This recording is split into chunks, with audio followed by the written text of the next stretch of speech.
Assalamualaikum warahmatullahi wabarakatuh. Alhamdulillahirabbil alamin.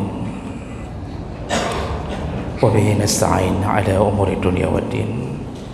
Asyhadu an la ilaha illallah wahdahu la syarika lah wa asyhadu anna Muhammadan 'abduhu wa rasuluhul karim. Allahumma shalli wa sallim ala nabiyyina wa sayyidina al-Mustafa Muhammadin wa ala alihi wa ashabihi ajma'in, amma ba'd. Rabbi shrah li sadri wa yassir li amri wa hlul 'uqdatam min lisani yafqahu qawli. Segala puji bagi Allah, kemudian salawat dan salam kepada Rasulullah, pada keluarga dan seluruh sahabat-sahabatnya. Bapak-bapak dan ibu-ibu, jamaah salat maghrib dan Aisyah yang Allah muliakan, insyaAllah, setelah kita selesai membahas tentang adab-adab ketika bercanda, yang intinya bahawa dalam bercanda pun diajarkan tata krama, dan itu kita sudah bahas panjang lebar dalam 3 pertemuan. Untuk malam ini kita masuk ke dalam judul yang baru, iaitu Adabud da'wah ilallah ta'ala. Adab-adab ketika berdakwah kepada Allah Ta'ala atau dalam agama Allah Ta'ala. Ada orang yang mengira bahawa agama ini diturunkan tanpa mengenal siapa yang didakwahkan, padahal Allah Subhanahu wa taala menurunkan ayat secara berangsur-angsur penuh dengan hikmah. Makanya dakwah kepada Allah ini tidak akan jalan kecuali dilakukan dengan adab yang baik. Nabi SAW adalah sebaik-baik manusia ketika menyampaikan dakwahnya. Makanya kenapa dunia, setengah dari isi dunia mengikuti ajaran Muhammad SAW, karena kebaikan dalam dakwah. Maka jangan heran ketika dakwah itu walaupun isinya baik, tapi ketika disampaikan dengan cara yang tidak baik, menimbulkan kerusuhan. Isi dakwah baik, tapi ditampilkan, disampaikan dengan cara atau orang yang tidak baik, maka yang terjadi bukan kebaikan, tapi malah keburukan. Maka di mana-mana kadang-kadang terjadi kericuhan, kekacauan, bahkan bisa menghancurkan persatuan umat, bahkan persatuan antara sesama jamaah di masjid, hancur gara-gara dakwah yang salah disampaikan. Jadi dakwah dengan penuh emosional, dakwah dengan penuh nafsu pribadi, dakwah dengan diiringi ejekan, dakwah dengan diiringi hinaan, itu semua akan membuat sebuah kenyataan bahawa bukan agama yang tidak benar, tapi kita yang kurang beradab dalam menyampaikan dakwah tersebut. Makanya orang tidak berubah menjadi baik, bahkan orang yang menyampaikan itu pun lama-kelamaan menjadi profil yang tidak baik. Maka oleh karena itu, siapa yang Allah berikan kesempatan untuk menegakkan kebaikan, melakukan amar ma'ruf nahi mungkar, mari kita kenali bagaimana agar isi dakwah kita, isi kebaikan yang kita sampaikan pada orang itu akan berubah menjadi pahala besar untuk kita dan orang bertambah baik. Perlu kita kenali adab-adabnya. Yang pertama, adab yang pertama adalah al-ikhlas lillahi ta'ala. ketika berdakwah itu hendaknya benar-benar didasari dengan keikhlasan. Allah Subhanahu wa taala menyebutkan wa ma umiru illa liya'budullaha mukhlishina lahuddin. Mereka tidak disuruh untuk melakukan apapun di dalam agama Allah, dalam urusan menyembah Allah, kecuali hanya mereka yang mukhlisin, hanya mereka yang ikhlas. Nah, Bapak Ibu yang Allah muliakan, ikhlas dalam makna ini artinya benar-benar berharap ridha Allah Subhanahu wa taala. Jadi jangan mengira bahawa dakwah itu akan berefek baik pada kita kecuali hanya mereka yang melakukannya dengan ikhlas.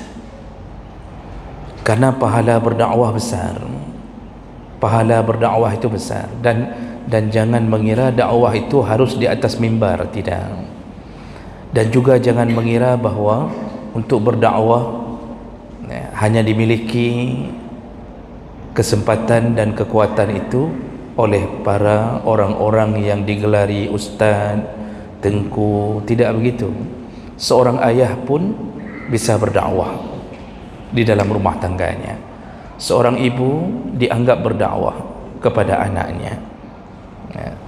Dalam satu lingkungan, sahabat bisa berdakwah kepada sahabatnya dan kebaikannya sama. Kebaikannya sama, sama-sama dapat pahala besar. Allah Subhanahu wa taala yang menyuruh untuk menyampaikan agama ini. Allah mengatakan ud'u ila sabili rabbika. Dakwahkanlah jalan-jalan Tuhanmu, dakwahkanlah, kata Allah. Jadi jangan menjadi profil yang hanya diam. Diam ini sudah sampai pada kriteria kita tahu tapi sangat lemah dan tidak ada lagi keberanian menyampaikan. Dalam ayat yang lain Allah katakan wal takum minkum ummatun yad'una ila Allah. Di antara kalian hendaknya ada segolongan yang menyampaikan dakwahnya, menyeru kepada agama Allah. Nanti kalau perpanjangan ayatnya, janganlah semua ikut berperang. Hendaknya ada yang menuntut ilmu untuk bisa menyampaikan kebaikan dan kebenaran pada generasi berikutnya. Jadi Allah yang suruh berdakwah ini. Tidak ada lisan yang lebih baik kecuali orang-orang yang keluar dari bibirnya kalimat demi kalimat yang menyampaikan kebaikan. Allah yang menyebutkan waman ahsanu qawlan mimman da'a ila Allah. Tidak ada lisan yang lebih baik, tidak ada perkataan yang lebih baik kecuali mereka yang mengeluarkan kalimat untuk mengajak kepada agama Allah. Dan sekali lagi, lisan ini tidak hanya dimiliki oleh orang-orang yang dianggap berhak. Ketika bapa dan ibu mengatakan kepada anak, nak bangun salat subuh, pergi wuduk, lalu kita ajak ke masjid, sambil pulang salat subuh kita mengatakan besok-besok jangan lagi ayah bangunkan, bangunlah sendiri, biasakan itu. Kalau ayah meninggal jangan tinggalkan salat. Itu Masya Allah, ayahnya telah mengeluarkan kalimat-kalimat terbaik di sisi Allah Subhanahu wa taala. Apa pahala orang yang berdakwah karena Allah? Semua pahala orang yang menerima, melaksanakan dakwah dari kita ketika mereka menjadi orang yang baik akibat lisan kita, suri tauladan yang kita berikan, semua pahala mereka Allah kirimkan kepada kita. Bayangkan kita punya satu murid, murid punya murid, lalu murid itu punya murid lagi, terus bergenerasi hasil daripada kebaikan kita. Seluruh pahala mereka dikirimkan Allah kepada kita yang pernah mengajarkan. Makanya ajaib hidup seorang mukmin. Kata Rasulullah, hidup seorang mukmin itu ajaib sekali, mengagumkan sekali. Apapun yang dia lakukan, kalau bukan dalam bentuk syukur atau sabar, semuanya mendapatkan kebaikan. Kita hanya berdakwah untuk anak kita, rupanya anak kita berhasil, alhamdulillah, dia senang tinggal di pesantren, kita rayu-rayu, waktu hari pertama sampai hari ke-7, kan kita kadang-kadang disibukkan dengan membuat dia bisa bersabar di pesantren. Kita kunjungi tiap hari, kita bawa susu, kita bawa Milo, nanti dicampur Milo sama susu tu, lalu kita bawa ikan, kita bawa ini, macam-macam yang kita inginkan. Nak baik kata bin, jangan keluar, di sinilah dulu, coba dulu seminggu. Kalau seminggu enggak betah, nanti baru tinggal lagi di sini. Kalau seminggu enggak betah, baru lagi tinggal di sini. Maka anaknya pun terheran-heran melihat kalimat ayahnya. Pokoknya sabar dulu, kalau kamu di sini ayah akan korbankan apapun. Nanti ibumu nanti akan begini terus-terusan sampai dia berhasil 6 tahun di pesantren. Jadi alhamdulillah, dia sudah bisa ini, sudah bisa itu, Masya Allah. Lalu dia mengajarkan orang lain, atau dia buka pesantren baru, atau dia ajarkan di tempat yang lain, dia ajarkan Iqra anak orang, dia ajarkan terus, anak itu jadi, semua pahalanya dikumpulkan Allah tanpa mengurangi pahala mereka kepada orang yang melakukan dan mengajarkan kebaikan itu. Kata Rasulullah dalam hadis, sampai seluruh binatang di darat, di laut, sampai hut, sampai ikan paus di tengah lautan mendoakan orang-orang yang berdakwah, mengajarkan kebaikan. Makanya janganlah merasa, alah kupu tak puputnya, ana mupun, tak apa kita dakwah, kita diam-diam aja, asal jangan banyak bersinggungan dengan orang. Sebab kalau sudah kita dakwah nanti ada timbul masalah macam-macam. Bagus kita diam-diam saja, masuk kantor, pulang, mandi, nonton TV, tidur, besok bangun lagi, masuk kantor lagi, begitu-begitu saja. Padahal dia tidak tahu di balik kebaikan dia berdakwah. Jadi pertama pada keluarganya, lalu kemudian dia mulai ajarkan pada tetangga-tetangganya. Taubatnya orang dari satu keburukan akibat nasihat kita, seluruh pahala taubatnya Allah berikan untuk kita. Jadikan ini kita masuk surga karena salah satu amal jariah yang paling hebat, yaitu man 'allama ilman, yaitu orang yang pernah mengajarkan ilmu kepada orang lain. Dan itu salah satu daripada dunia dakwah. Bapak Ibu yang Allah muliakan, maka dakwah itu tidak boleh berhenti. Orang-orang yang ikhlas karena Allah betul-betul mengharap dari Allah. Kalau berharap dari manusia, kita tidak dapat apapun. Yang ada kadang-kadang tidak seperti yang kita inginkan. Malah kita setelah dakwahkan kebaikan, kita dapat cacian. Itu kalau dari manusia. Oh, dipuji, paling berapa lama dipuji? Sebentar, seminggu, 2 minggu. Setelah itu sedikit bersinggungan, kemudian mulai kita dibenci. Itu kalau berharap dari manusia. Oh, kita berharap sesuatu dari dunia ini, paling besar kita paling besar amplop yang mengharap dunia. Maka jangan diharap. Tidak boleh seseorang berdakwah mengharapkan apapun bentuk dunia. Tidak boleh marah ketika amplop tertukar dengan muazzin. Nah, urun ceramah, khutbah Jumaat. Sudah khutbah Jumaat. Begitu pulang, dia lihat amplopnya rupanya tertukar, Pak. Tertukar dengan muazzin. Nah, beda urun khutbah dengan muazzin, beda. Harus saya tanya dulu ke panitia. Apa beda? Beda. Nah, jadi ketika itu dia telefon panitia, "Hai, apa hana salah joknya?" Apa enggak salah kasih ini? Ini kalau kayak gini ceritanya, udahlah cukup, terakhir kali saya segitulah. Nah, ini sudah mulai berharap dunia. Salah satu orang yang menuntut ilmu karena berharap dunia, haram surga untuknya. Ya, barang siapa yang menuntut ilmu yang seharusnya yabtaghi biha wajh Allah, yabtaghi bihi wajh Allah, seharusnya dia mengharapkan wajah Allah, ridha Allah, tapi tidak dia lakukan itu. Dia mengharapkan maslahat dunia. Dia mengharapkan kalau dia dakwah terkenal, nanti dipanggil di mana-mana, satu kali tampil dari jam 10 malam sampai jam 1, 3 jam bicara, juta. Lalu dipanggil malam besok lagi di sini, dipanggil malam besok lagi. Yang dia harapkan adalah dunia. Kalau itu harapan dia di dalam hati, maka haramlah surga untuknya. Jadi agama telah diperjualbelikan untuk dunianya. Jangan fikirkan itu. Oh, masalah itu mengekor di belakang, itu bahagian yang dibolehkan. Maka kalau kita buka kitab fikih, para ulama membahas, bolehkah membayar gaji orang yang mengajarkan Quran? Artinya, bolehkah mengambil gaji orang yang mengajarkan Quran? Semua ulama menjawab boleh. Karena dia menyita waktunya untuk orang lain. Dia tersita waktunya untuk mengajar, maka wajar orang tersebut dihargai, tapi jangan dijadikan tujuan. Jadi bahasa gasa meno, kita ini dakwah, jangan berharap uang, jangan berharap amplop. Tak usah fikir masalah amplop. Amplop dipikirkan oleh panitia. Jangan apa yang fikir. Gue fikir oleh panitia.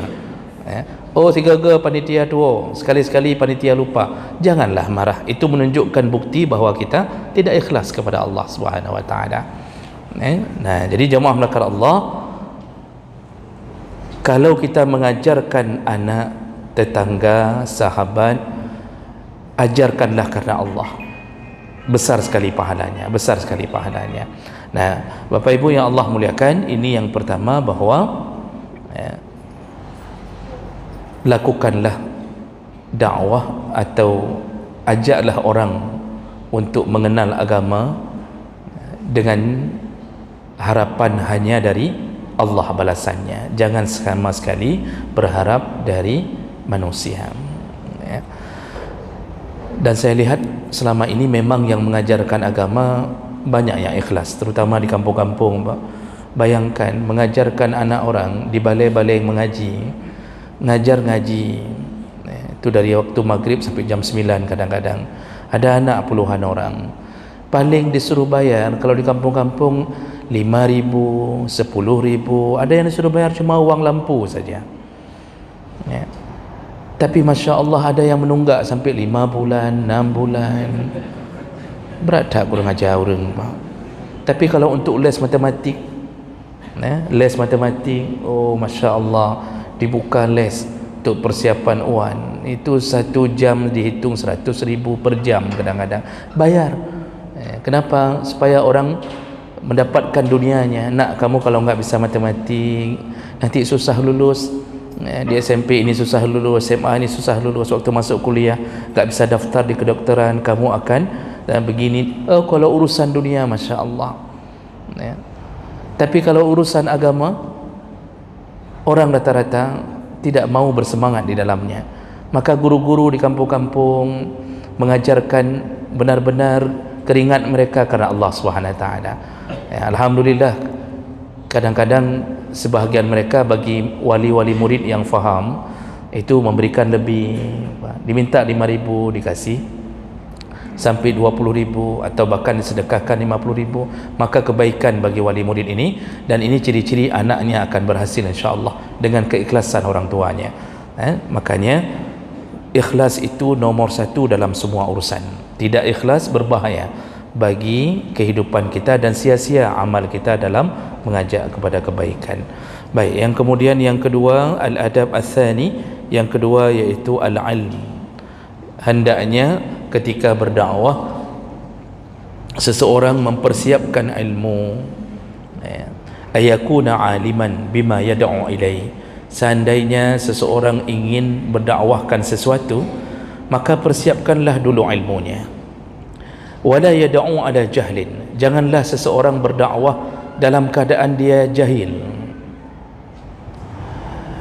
Kenapa? Karena di saat itu fa innahu 'inda izin yakunu mufsidan aktsar min kaunihi muslihan.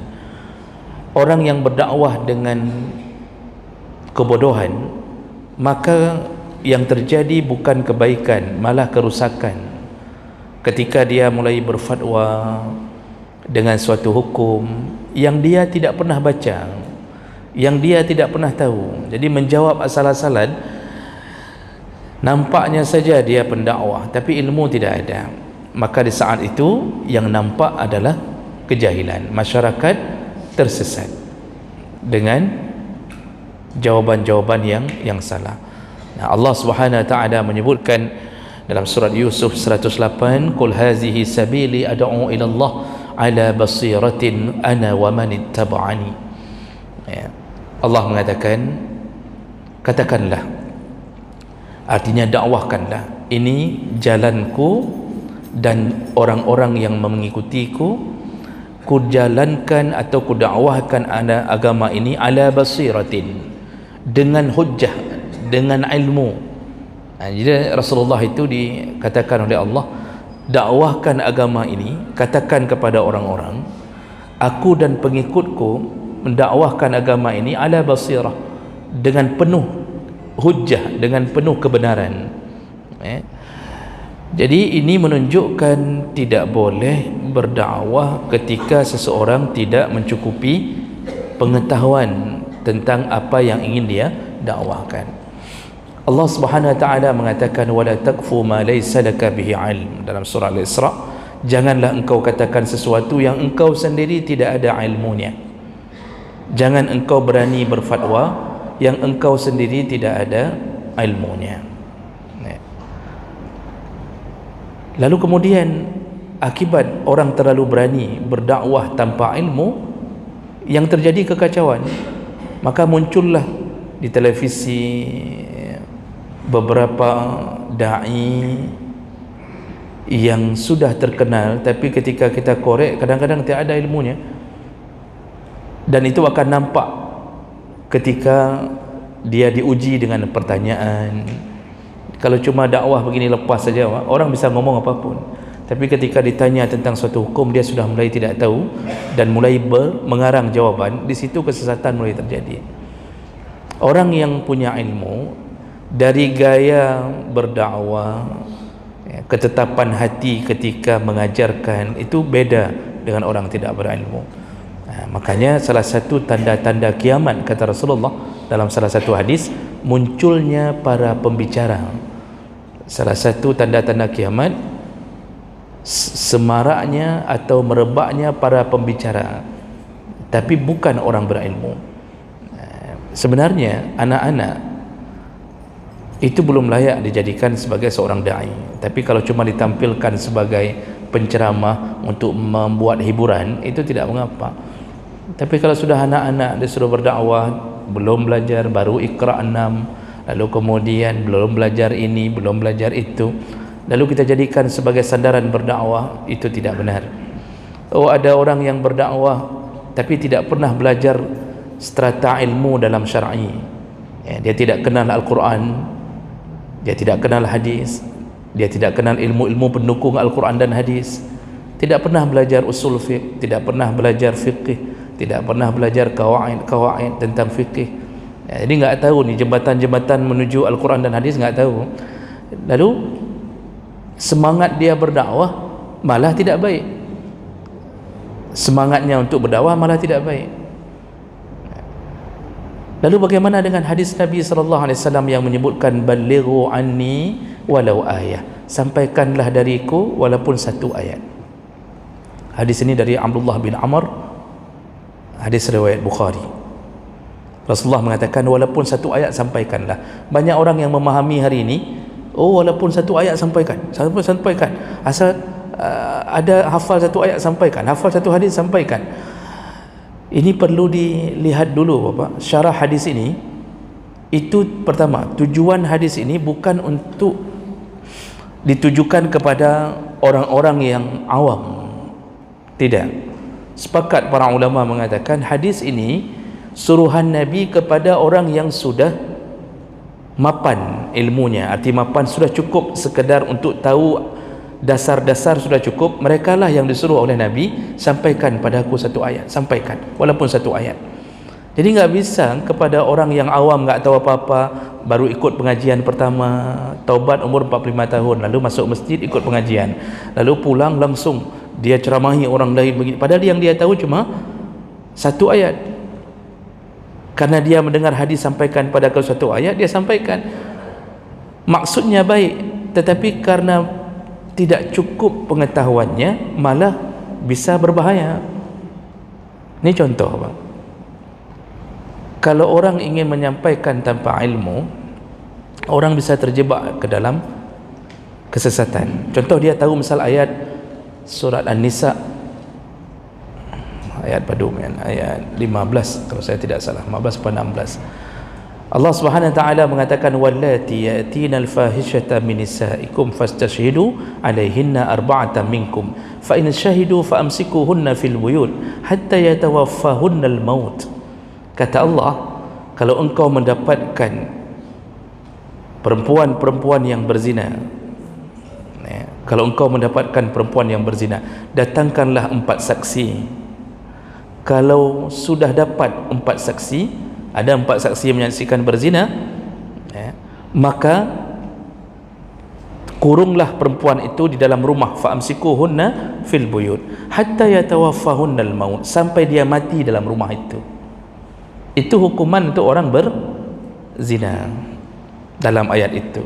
Lalu kita tanya orang, ini karena kita sudah tahu ayat itu saja, contohnya nih, kita sudah tahu ayat itu saja, kita sampaikan ke orang bahwa ternyata perempuan berzina itu disuruh kurung di rumah sampai mati.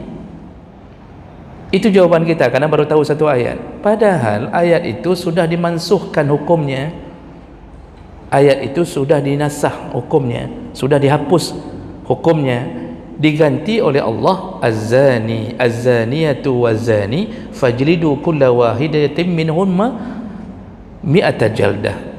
Penzina laki-laki, penzina perempuan, cambuklah mereka 100 kali. Gara-gara kita tidak mencakupi pengetahuan semua, kita fatwakan ke orang hukum yang sudah dihapus. Nah, ini kan contohnya begitu. Akibat hanya tahu satu kemudian langsung sampaikan. Maka perlu pahami, belajarlah dulu kemudian baru sampaikan. Jadi paling kurang dasar-dasar ilmu agama ada. Ya, tahu ini halal, tahu ini haram. Tidak boleh langsung menyampaikan, kecuali perkara-perkara umum seperti nasihat untuk anak, itu boleh, tidak mengapa. Baik, jadi ini yang kedua adalah tentang orang yang berilmu.